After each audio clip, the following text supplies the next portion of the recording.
She stole my water, slandered my name, and poisoned my well just to prove she could. All I did was share what was mine. But when Karen, the HOA queen, came after my disabled son, I drew the line. What followed? Lies, betrayal, and one hell of a reckoning.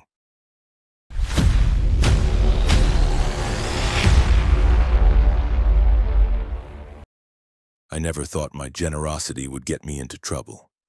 But trouble, it seems, doesn't need an invitation. It shows up unannounced, usually wearing heels, pearls, and a smug grin. My name's Thomas. I live on a patch of land about 20 minutes outside Fort Collins, Colorado. Bought it almost a decade ago after I got out of the military and decided I was done with cities and people who talk loudly on speakerphones in public. I built most of the place myself. One-story house, garden out back, some raised beds, a small shed, and most importantly, a private well I had drilled and fitted with a high-capacity filtration system. It cost me more than I care to admit, but it was mine. Clean water, straight from the ground, no bills, no meters, no bureaucrats.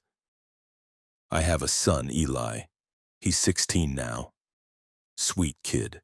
Loves astronomy and grilled cheese sandwiches. He's in a wheelchair, spinal injury from a car accident when he was 8. Still sharp as a tack and twice as stubborn as me. It's just the two of us here, and I like it that way. Quiet, predictable. Or it was until Karen showed up. Before her reign of madness began, everything was good. I'd hooked up a tap by the edge of my lot next to the old wooden fence that separates my property from the HOA-managed neighborhood on the east side. During the drought last summer, I'd started letting folks fill up containers for free. Some came on bikes, others in pickup trucks with old milk jugs rattling in the bed. One older guy even brought a wheelbarrow with a plastic drum lashed to it. It became a little ritual. People waved, chatted, thanked me, even brought cookies. I didn't mind. I had more water than I could use, and it felt good to do something neighborly, until one of those neighbors turned out to be a nosy vulture in Lululemon. Karen. Mid-50s, frosty blonde bob, yoga pants surgically fused to her skin, and that fake sweet voice that makes your teeth itch. She moved in 3 houses down from my fence into one of those factory-built beige boxes the HOA calls executive homes. Within a week, she had slipped into the role of HOA president like it was a custom suit. She had a clipboard, she had laminated signs, and she had opinions. At first, it was small stuff. I caught her watching people at the water tap, writing in her little book. Once I saw her measuring the height of a neighbor's grass with a damn ruler. But things escalated when she showed up at one of our casual weekend gatherings. Just me and a couple folks filling up containers, and introduced herself like she was running for office. "I'm Karen Mulvaney," she said, shaking hands she wasn't invited to shake. "I'm the HOA president for Whispering Pines." I just nodded. "Good for you." She turned to look at the water tap, squinting like it offended her. "This operation, is this registered with the city?" "It's a faucet, not a meth lab," I said, trying to keep it light. She smiled that tight, Botox-paralyzed smile. "It's still technically distributing a public resource. If you're not licensed to—" "It's my private well," I interrupted. "On my private land. Nobody's paying for it. And I'm not under your HOA jurisdiction." She looked at me like I'd just insulted her golden retriever. "Well, someone should be regulating this. There are safety concerns." "Not your concern," I replied flatly. "I've had it tested regularly. Cleanest water in the county." Then she saw Eli. He had wheeled himself out to say hi to Mr. Hernandez, one of our regulars. Karen's gaze shifted, narrowed. "I see your son is differently abled," she said like she'd practiced the line in front of a mirror. "He probably wouldn't survive a contamination event." I blinked. "The hell did you just say?" "Oh, I mean no offense," she said, hands up. "It's just that people like him are so sensitive. We need to consider liability. I stepped closer, real calm. Lady, let me be clear. My land, my well, my rules. If I want to pour it on the ground for the birds, I will. And if you ever talk about my son like that again, you won't be welcome on this side of the fence. She backed off with a tight nod, lips pressed together so hard they nearly disappeared. Later that evening, I unscrewed the tap and posted a sign. Private access only. Trespassers will be reported. Everyone else understood. Karen, I knew, wouldn't take the hint. After that evening, I stopped playing nice. I took down the free access tap, bolted a lockbox over the spigot, and put up motion sensor lights around the fence line. Karen didn't say anything immediately, but I knew she wouldn't let it go. People like her never do. They see boundaries not as things to respect, but as challenges to conquer. Most of the neighbors were understanding. Some knocked on the door to ask what happened, and when I told them Karen had started raising safety concerns, they rolled their eyes, muttered something about her needing a hobby, and left it at that. A few, though, were clearly shaken. One woman asked if the water really was safe. Another said she'd heard rumors of unlicensed distribution. I saw the seed of doubt start to grow, and I knew exactly who planted it. Karen didn't confront me again in person. She switched tactics. Passive-aggressive, then just aggressive-aggressive. First came the flyers, bright red, stuck under windshield wipers and taped to mailbox posts like a lost cat notice.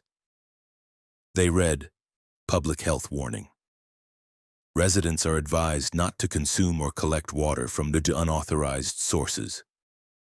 If you have received water from the property on Meadow Ridge Drive, please contact your primary care provider immediately and report to the HOA Health Liaison for further guidance. No name, no official seal." But the implication was clear as daylight. I tore down as many as I could find. Then the emails started going around. Neighbors showed them to me. Karen had weaponized the HOA listserv. She was spinning a tale that I'd been giving out untested, possibly contaminated groundwater, and had now suspiciously shut it off. One of the subject lines literally read, "Is this why he stopped the water?" It wasn't just rumor-mongering. She was trying to reframe my goodwill as a criminal act. I met with my attorney, Jennifer, a calm, steel-spined woman who had once sued a state agency into the dirt. She looked over the flyers, the emails, the HOA charter. Her verdict? "She's dancing right up to the edge of libel," Jennifer said, "but not enough to take her down yet. Not unless she escalates." "Trust me," I said, "she will." I wasn't wrong. The next week, I got a knock on the door. 3 people, HOA board members, or as I started calling them, Karen's disciples, all wearing matching polo shirts with Whispering Pines logos like they were here to install cable. The one in front, a man named Darren, tried to keep his tone neutral. "We're here on behalf of the HOA," he said, hands politely folded. "There have been concerns." "Yeah," I said, "me too. Starting with you standing on my porch uninvited." He cleared his throat. "We've had multiple reports that you were distributing water without proper permits. And now that there's potential contamination." "There's no contamination," I cut in. "You want the lab reports? I got 'em framed. And I don't need a permit to give away water on my own land, Darren." "We're just trying to keep the community safe," another one chimed in. "Oh, sure," I said. "That's why you're spreading bullshit about me poisoning people." The third one, a woman I recognized from a barbecue 2 summers back, flinched. "Tom, please, let's not make this hostile." "You came to my door," I snapped, "after your boss lady insulted my son and started lying to the whole block. You want peace? Tell her to stop playing queen of the subdivision." They left soon after that, but not before Darren muttered something about a possible legal action. I watched them go, then turned to Eli, who'd been listening from inside. "You think they're gonna back off?" he asked. I sighed. "Nope." Next day, I installed 2 more motion-activated cameras, one pointed at the fence, the other right at the shut-off valve for the well system. I had a feeling I'd need every minute of footage. It started with a smell. Not strong, not immediate, just off. The first time I noticed it, I was watering the garden. The hose had been running for a minute or two, and there was this faint metallic odor like rust and something sour. At first, I thought it was the old rubber hose, maybe sun damage or mildew inside. I replaced it the next morning. Didn't help. Eli noticed it too. He'd been using water from the kitchen sink to fill his humidifier and asked me why it smelled like rotten lettuce. I ran the faucet, took a whiff. Yep, same thing. Chemical, almost acidic. Not overwhelming, but wrong. That same afternoon, I shut the water off at the source and called in a water testing company out of Boulder. I paid extra for expedited results. The guy took samples from the kitchen, the bathroom, and the wellhead itself. Said he'd seen a few cases like this recently. Could be anything from surface runoff to septic tank backflow. But I knew better. I didn't sleep much that night. Eli was still fine, thank God. We'd mostly been using bottled water for cooking since the whole Karen thing started. But the idea of something getting into the well, into the water I drink, my son drinks, it made my skin crawl. 2 days later, I had my answer. The test report came in.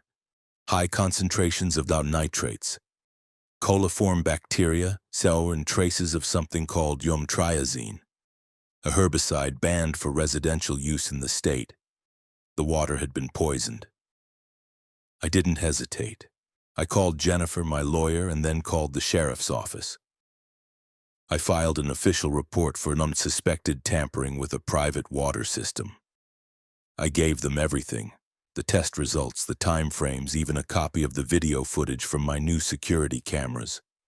The footage didn't show a face, just a hooded figure moving quickly near the well's enclosure around 2 in the morning, holding something that looked like a jug or canister. No license plate, no clear features. But I had a gut feeling about who it was. 2 days later, before the investigation could even properly start, Karen struck first. I opened my mailbox to find a more notice of HOA complaint, the formal kind. The wording was dense, but the claim was simple. I had knowingly distributed contaminated water to the neighborhood, putting residents at risk. Attached were statements from 3 residents, all anonymous, saying they suspected the water had made them ill and that I had shut it off conveniently to avoid responsibility. It was complete horseshit, but it was organized horseshit. That same day, a local cop showed up at my property, called in by Karen on behalf of the community. I met him at the gate, arms crossed, file folder in hand. "Mr. Reed," he asked, "that's me.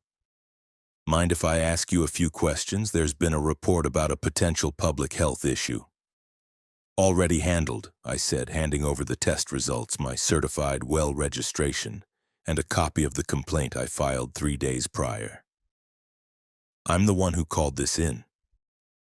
He looked through the pages slowly, his brow furrowed when he reached the contamination report. "Jesus, someone did this to you?" "That's what I'm saying." He nodded and left soon after, promising to file a supplemental report. Meanwhile, Karen's smear campaign kicked into overdrive. Her email blasts now included phrases like reckless endangerment, failure to disclose, and possible criminal liability. I saw neighbors cross the street when I walked by. One guy who used to wave every morning just stood there watering his lawn like I didn't exist. But then, something shifted. A guy named Rob, retired plumber, lived 2 doors down from Karen, knocked on my door one evening. He brought a 6-pack of Coors and a flash drive. "I've had enough of her crap," he said. He'd been installing cameras around his house ever since Karen started harassing him over unsightly solar panels. Turns out one of his side-facing cameras had a perfect view of my fence line, and on that footage, clear as daylight, a woman in a gray hoodie sneaking across the backyards at night carrying a plastic canister. She had a fast, deliberate walk, straight posture, familiar silhouette. You didn't need to see her face to know exactly who the hell it was. Karen went on the offensive like it was a political campaign. After the water contamination reports became public, thanks to some bored journalist at the local paper who apparently needed a scandal more than a source, she didn't just double down. She built a narrative. One where she was the righteous whistleblower and I was the unhinged ex-military lunatic poisoning the community. The article was titled, "Contaminated Kindness? Man who gave away free water now under scrutiny for public health violations." The piece was full of passive-aggressive phrasing. Some neighbors allege. According to anonymous sources, the HOA president Karen Mulvaney claims. But everyone knew what it was saying. I was the danger. Karen fed that fire with interviews, actual interviews, on camera, on local news. She stood in front of a picnic table in her backyard wearing a pastel blouse and that damn HOA pin talking about community trust and reckless individuals who think the rules don't apply to them. I tried to speak to Mr. Reed civilly, she told the reporter, but he made it clear he thought he was above accountability. We were lucky no children were seriously harmed. Children? Jesus Christ. She dragged my son into it again, this time as a potential victim of my own carelessness. Jennifer, my lawyer, was practically vibrating with fury. She wants a defamation war? Good. We've got ammunition. But I wanted more than just legal counterpunches. I wanted truth, proof. And thanks to Rob, my solar panel-loving neighbor, we had it. His footage didn't just show someone creeping around my fence. It showed a woman, Karen's build. Dressed in a hoodie she'd worn in other videos online. She vlogged about neighborhood leadership, if you can believe it, pouring liquid from a container directly into the gravel drain system surrounding the well cap. We couldn't see the face, but the walk, the posture, even the ponytail that slipped out of the hoodie. It screamed Karen. Still, circumstantial.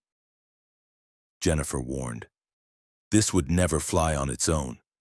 But if we can get a pattern, some corroboration. Corroboration came in the most unexpected way. Karen had a friend, Rachel, who used to be her right-hand sycophant, always front row at HOA meetings, always the first to motion for some absurd fine or restriction. But a week after the news report aired, Rachel knocked on my door. She looked tired. No makeup, no pearls. She's gone too far, she said, and I don't want to be part of it anymore. I let her in. She sat at my kitchen table, folded her hands neatly, and said, "I have a recording." I nearly dropped the coffee pot. Apparently, during one of their wine nights, Karen had been ranting about me, about how no one tells her she can't access a water source just because it's technically private property, and how they'll learn their lesson. They always do. Rachel had hit record out of sheer paranoia. She'd saved it in case Karen ever turned on her, because even snakes fear snakes. We played the file on Jennifer's laptop in her office. Karen's voice slurred but crystal clear. He wants to gatekeep water like it's his damn kingdom. Fine. Let's see how well he sleeps when he thinks it's killing people. He'll open it back up real quick. My hands curled into fists. Jennifer smiled for the first time in days.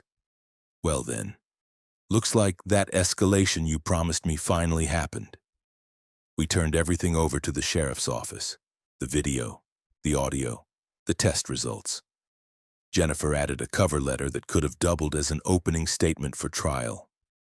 But while the law was doing its slow, methodical dance, Karen wasn't finished. She'd called another Tar Cho emergency meeting, open to the entire neighborhood. The invite was printed in bold caps and taped to every mailbox. Community protection meeting, exposing the truth behind the Reed property incident. I wasn't planning to go, but Rob and Rachel convinced me otherwise.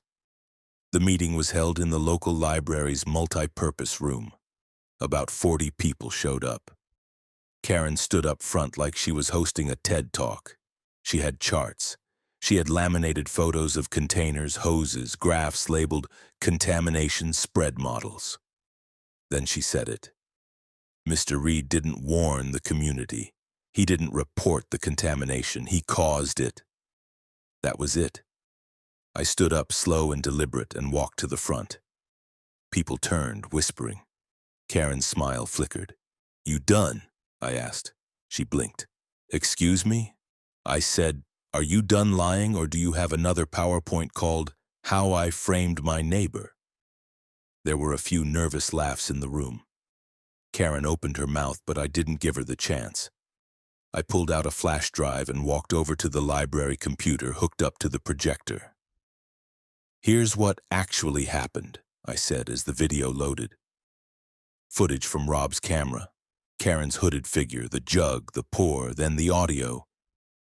That wine-soaked confession in her own voice. The room went dead silent. Someone in the back whispered, "Holy shit." Karen stood frozen, face pale, lips parted like she was trying to reboot herself. She turned toward the exit like she might bolt, but two police officers, who Jennifer had called ahead of time, were waiting just outside, and they had handcuffs. Karen was booked that same evening. The official charges: felony criminal mischief, reckless endangerment, tampering with a water system, and filing a false report. The cops didn't even bother with sirens. They walked her out of the library like a misbehaving substitute teacher. Calm, firm, efficient. I watched through the window as she argued with the officers, gesturing wildly toward the crowd. She was saying something about community betrayal and a dangerous man with military training, but no one was listening. The mask had come off, and beneath it was just panic. By the next morning, the HOA had wiped her from the website like she never existed. No press release, no public acknowledgement. One day, she was President Karen Mulvaney. The next, just a whisper behind closed doors. But not everyone forgot. I expected a few neighbors to stay quiet. I didn't expect some of them to turn coat completely. A couple of Karen's former allies came by to offer clarification, claiming they never supported her methods and that they'd been concerned for some time. One of them brought brownies. Eli asked if I was going to eat them. I told him I'd rather chew gravel. Still, others came with genuine remorse. A single mom from the next block showed up with her daughter and apologized for believing the rumors. Said she felt awful about thinking Eli was in danger. That one I accepted. But while the neighborhood licked its wounds, Jennifer and I weren't done. We filed a civil suit against Karen and the HOA. Karen for defamation, malicious action, non-emotional distress, and the HOA for negligent oversight and facilitating harassment. Jennifer was precise, methodical, and utterly ruthless. "They'll try to settle fast," she told me. "They'll throw her under the bus to avoid deeper scrutiny." She was right. Within 2 weeks, I got a letter from the HOA's attorney offering a private settlement.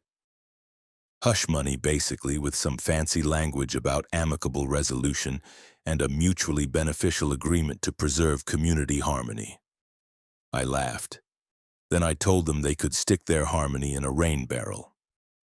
See, it wasn't just about the money, although, believe me, the damage wasn't cheap.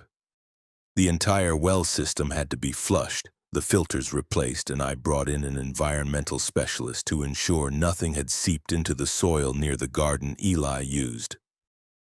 But the real cost? Time, trust, health. Watching my kids sit in a doctor's office while they ran blood tests because someone decided to prove a point. So no, I wasn't interested in a quiet payout. The sheriff's office finally released a statement confirming that the chemicals found in my water supply matched those found in Karen's garage, where she'd been storing unmarked containers of banned lawn treatment and, for reasons no one could explain, several empty bleach jugs. Her fingerprints were on one of the funnels. When the local news updated the story, they didn't hold back this time. The new headline: HOA president charged in water tampering scandal. Neighbor accuses board of cover-up. Public opinion flipped overnight. People who'd once stayed silent now couldn't stop talking. Whispering Pines had become a cautionary tale, and Karen had gone from figure of authority to small-town supervillain. And yet, even with her gone, there was still something rotten in that boardroom. Because as the investigation progressed, we found out that Karen's little campaign wasn't entirely solo. Turns out she'd emailed internal documents to several other HOA members asking for help, isolating me, and not one of them reported her. Not one. So Jennifer added on willful neglect of duty hun to the civil suit. It got quiet after that. Really quiet. You could feel the power structure trembling.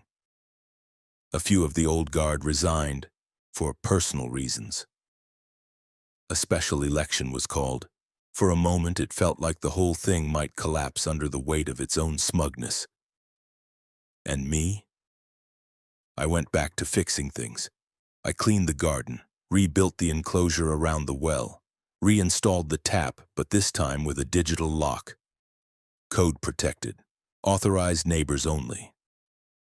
I also got a call from the mayor's office. Apparently someone had nominated me for a Civic Service Recognition Award for community resilience and environmental safety. I told them I'd only accept if they stopped using words like resilience. They laughed. I didn't. As for Eli, he was the one who reminded me what really mattered. One night we were sitting outside watching the stars, just like we used to before everything went sideways. He looked over and said, "Hey, Dad, I'm glad you didn't let her win." And in that moment, despite everything, the stress, the legal bills, the paranoia, I finally let myself smile. Courtrooms have a strange smell, a mix of old carpet, disinfectant, and tension. I'd been in plenty of tense situations in my life. Combat deployments, roadside standoffs, even a moose once. But there's something uniquely stressful about a courtroom where your name's on every piece of paper. The trial began about 3 months after Karen's arrest. It was held at the Larimer County Courthouse, in one of those beige brick buildings that tries very hard not to look like a place where people get destroyed professionally. Karen showed up dressed like a church widow, black blazer, white blouse, hair neatly pinned. Gone were the pearls and HOA name tag. Now she just looked small, but not sorry. Never sorry. The prosecution started with the video footage, then the test results, then the audio of Karen admitting she wanted to teach me a lesson, played aloud for everyone in that silent courtroom. She didn't flinch, just stared straight ahead like a kid who refuses to look at the broken vase on the floor. Then came the medical expert, the one who confirmed that Eli could have gone into kidney failure if he'd consumed the contaminated water over time. That detail landed hard. You could feel the temperature in the room drop. When it was my turn to testify, I kept it simple. I gave away clean water, I said, because some folks needed it. I didn't ask for money, I didn't ask for thanks, I just did it because it felt right. And for that, someone decided to destroy my property, my peace, and almost harmed my son. Jennifer was flawless. She walked the jury through every incident. The harassment, the smear campaign, the night visit with the canister, the fake complaint, the defamation. She laid it all out like a timeline of narcissistic madness. The defense tried its best. They claimed Karen was misguided, not malicious. That she genuinely believed the water might be unsafe and acted preemptively. They called it community overreach, not criminal intent. But the evidence said otherwise. And so did the jury. It took them only 5 hours to come back with a verdict. Guilty on all counts. That included felony criminal mischief for damaging a private utility, reckless endangerment, filing a false police report, tampering with a water system.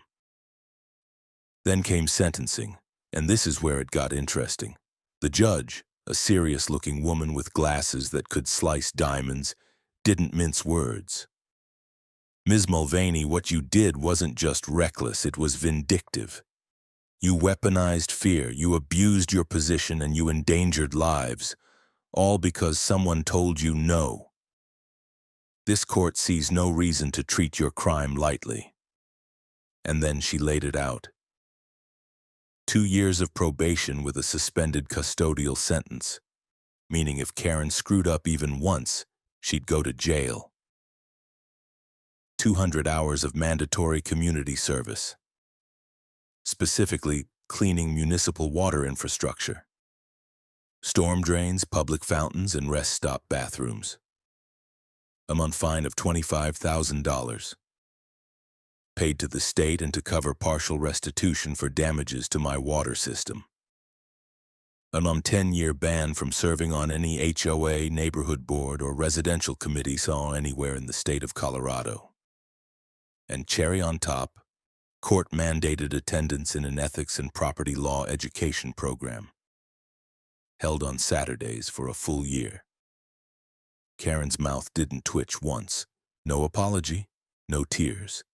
Just silence, like the verdict hadn't quite reached her brain yet.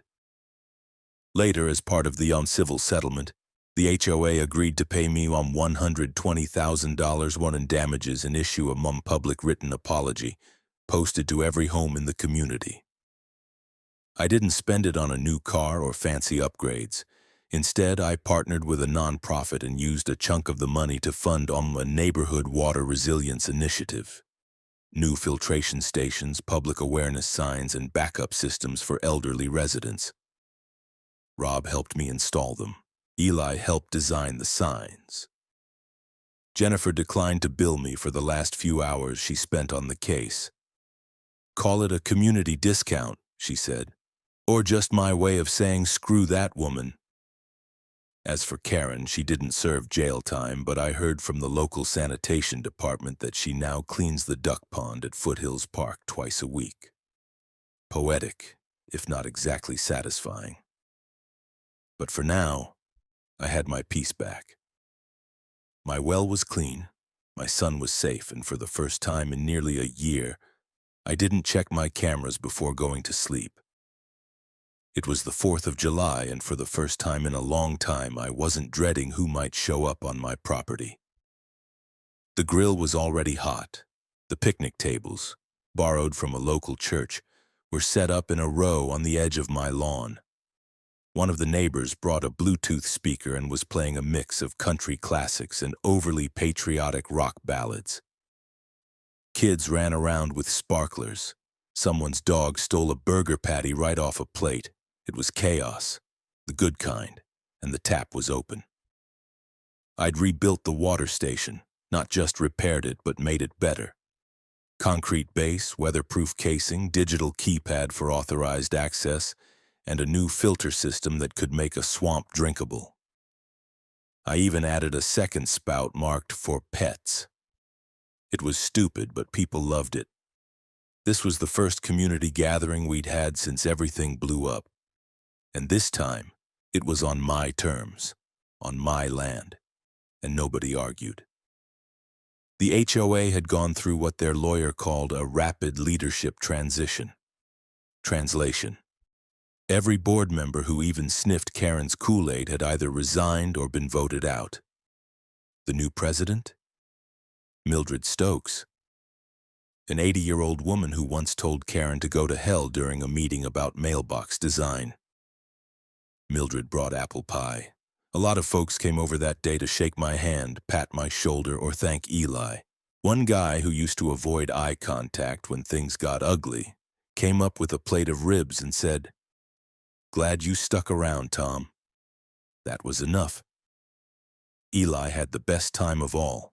He had a group of friends from school show up, good kids who brought soda, not booze, and tried their best not to swear in front of the elderly. He even got up to give a little speech, totally unplanned, which made it all the better. He rolled up to the center of the yard, clinked a spoon against a plastic cup, and said, "So, yeah, my dad just wanted to help people, and some folks tried to make that into a crime. That was dumb. But we're still here and he's still helping, and now I get to drink clean water and play Xbox without hearing him yell about lawsuits. So thanks for coming." People laughed. A few clapped. Someone yelled, "You should run for mayor." And Eli replied, "Only if I get a tank." We were still laughing when I noticed someone standing off in the distance by the sidewalk, arms crossed, sunglasses on, face mostly hidden under a wide sun hat. It was Karen. No pearls, no clipboard, just plain clothes and a look that said, "I've been demoted by life." She was there for her court-mandated community service shift, assigned to clean trash from the roadside and storm drains. She had a grabber stick in one hand and a bright orange vest that read, "Community Improvement." Across the back, we made eye contact. She looked away first.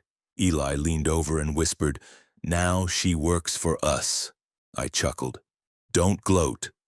"I'm not," he said. "I'm appreciating the irony."